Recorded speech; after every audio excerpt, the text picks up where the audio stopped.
Hello বন্ধুরা, পিঙ্কি নতুন একটা ভিডিও নিয়ে আবার চলে আসলাম তোমাদের মাঝে। ওই যে বলেছিলাম শ্যামনগর কালীবাড়ি যাবো, গিয়ে পুজো দেবো, সেটার ভিডিও তোমার সাথে শেয়ার করব। তো এখানে আমি মুখ গম্ভীর করে বসে আছি, তার কারণ হচ্ছে আমি বলছি যে আমাকে একটু ভিডিও করে দাও, করেই দেবে না। লাস্ট টাইম বসে গেছে, তারপরে এসে ভিডিও করে দিয়েছে।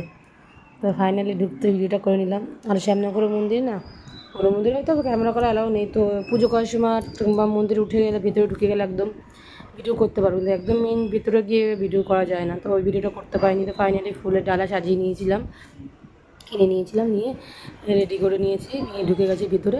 আর আমরা একটু তাড়াতাড়ি চলে গেছিলাম, তো সেক্ষেত্রে বসে বসে একটু ইয়ার্কি মারছিলাম, ভিডিও করছিলাম। তো দুপুর টাইমটা যেহেতু গেছি, মন্দির বন্ধ ছিল, তো আমরা যে ব্রাহ্মণদের পুজো করাই, সেই ব্রাহ্মণকে ফোন করে ডাকা হলো, উনি আসলো, তারপরে পুজো করলাম। করার পরে মন্দিরে পুজো দেওয়া হয়ে গেল। ওই পাশে মায়ের মন্দিরে ভিডিও করতে দেয় না, তো এই সাইডের মন্দিরে ভিডিও করতে দেয়, তাই এখানকার ভিডিও শ্যুট করতে পেরেছি, তাই তোমাদের সঙ্গে শেয়ার করলাম।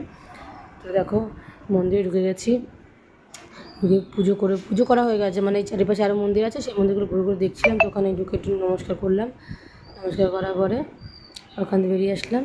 তো কমপ্লিট ফাইনালি।